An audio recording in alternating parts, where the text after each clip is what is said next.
Takot sir, takot. Takot.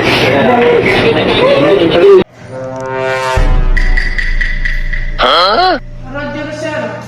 May mamaw. Ang buang. Sigasig, naaalala niyo ba yung elevator girl na sumabay di umano sa elevator ang multo? Sa ano lang yun mga masigasig, Ortigas, di ba?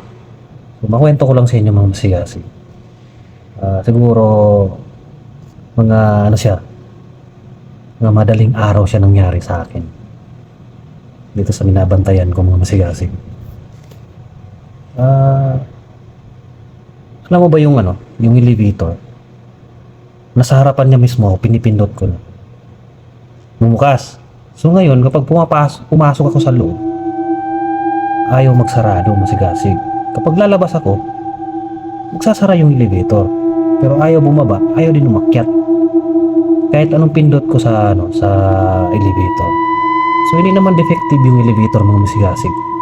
Kayo mga masigasig, nakaka-encounter ba kayo ng ganito kapag night shift guard kayo? Anong ginagawa nyo? Tumatakbo ba kayo? O kinakausap nyo?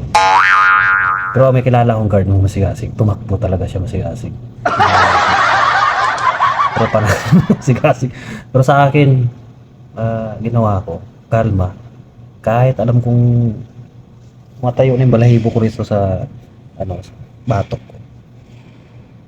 Nahayaan ko lang siya masigasig.